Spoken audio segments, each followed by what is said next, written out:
Hello, friends. Thank you for joining me for another bonus episode in the series in which I'm sharing our family's experiences in the last year of our daughter Hannah's life, which spanned from February 2008 through February 2009. My desire is to process through the events of those 12 months with a perspective that 16 years has brought, and to point listeners to hope in Jesus along the way.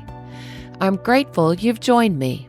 This is bonus episode number 106, Googling glioblastoma. The day we returned to Arkansas Children's Hospital to have the sutures removed after Hannah's brain surgery in February 2008, we were told that her tumor was a Grade IV Glioblastoma Multiforme.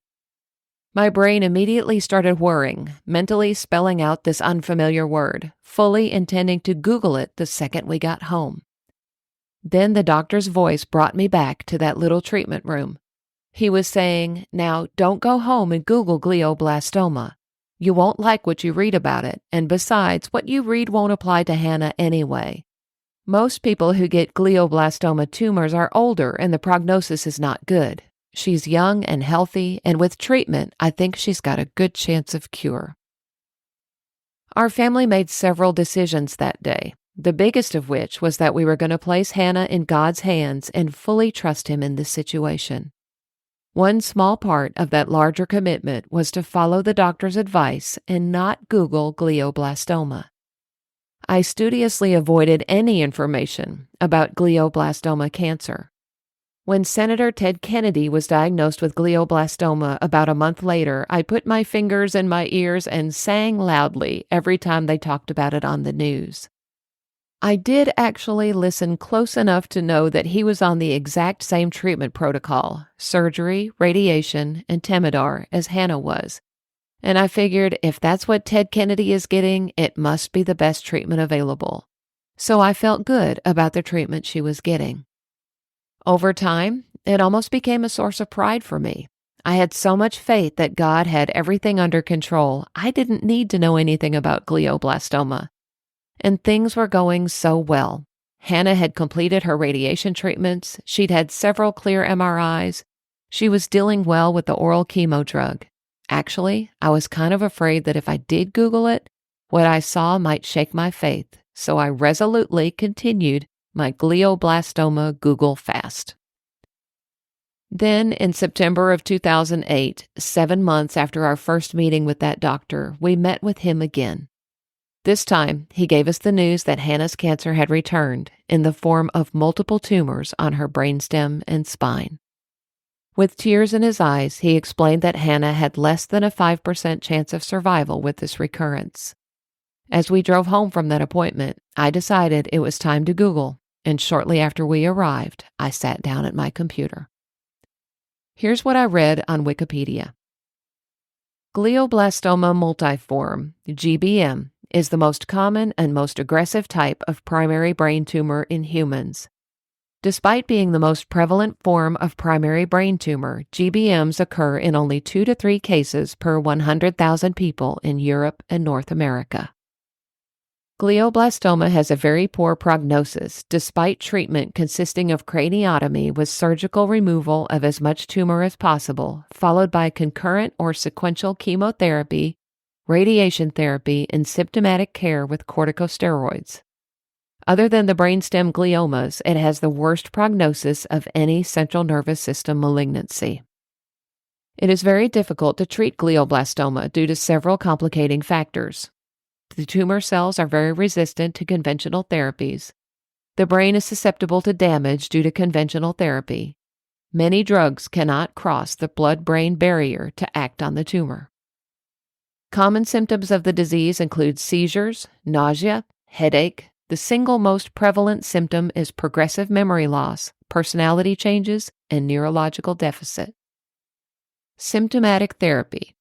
Supportive treatment focuses on relieving symptoms and improving the patient's neurological function. The primary supportive agents are anticonvulsants and corticosteroids. Historically, around 90% of patients with glioblastoma underwent anticonvulsive treatment, although only about 40% of the patients required this treatment. Recently, it has been recommended that neurosurgeons not administer anticonvulsants until a seizure occurs. Corticosteroids, usually dexamethasone, given 4 to 10 milligrams every 4 to 6 hours, can reduce edema, diminishing mass effect and lowering intracranial pressure with a decrease in headache or drowsiness. Prognosis. The median survival time from the time of diagnosis without treatment is 3 months. But with treatment, survival of 12 to 24 months is common. Death is usually due to cerebral edema or increased cranial pressure. Not too encouraging. Well, I thought everybody knows Wikipedia is not a dependable source of information. So I searched and searched and searched for something else, something positive about glioblastoma multiforme. You know what I found out? There is nothing positive about glioblastoma multiforme. So I searched for treatment options and treatment centers. Basically, all of the major cancer treatment centers were using the same protocol our doctor had recommended for recurrence. Additional radiation treatments, tomotherapy this time, and an Avastin-irinotecan chemotherapy combination, along with steroids to keep brain swelling under control. Then I looked at the cure rates for these centers, and I found that there were no cures. Treatment generally extended patients' lives, but no one survived long term. I continued my search for something a little more positive. Eventually, I found a site called Young Adults Surviving Glioblastoma, and I thought, finally, something encouraging. And it was encouraging at first. The homepage was full of pictures of vibrant, smiling, healthy-looking young adults in a variety of settings, riding bikes, climbing mountains, or surrounded by friends and family. I read their stories and rejoiced in how well they were all doing. And I thought, that will be Hannah. We can put her on this website someday. Then I clicked another page on that same site, and my hopes came crashing down. This page was full of obituaries for all of those healthy-looking young people I had just been reading about. When I finally stood up from the computer, my world had been completely rocked. For several days, I was shaken to the core. For the first time, I truly understood that Hannah had been diagnosed with what is basically a terminal cancer. What does a mom do with this kind of information? Gradually, I came to the realization that nothing had really changed. Sure, I had more knowledge about what we were dealing with, and it wasn't good, but that didn't change the fact that God was in control. It didn't matter what the research showed. It didn't matter what the cure rates were. It didn't matter that there were so many obituaries on that website. Hannah's life was securely in God's hands, and He knew the number of days He had planned for her. And no matter what her future might be, my job as her mom was to trust Him, the one who loved her even more than I did. And when I released her back into His hands, the peace returned. It wasn't easy, and it wasn't a one-time deal. I had to consciously choose to trust Him, often many times a day, with what was happening in our lives.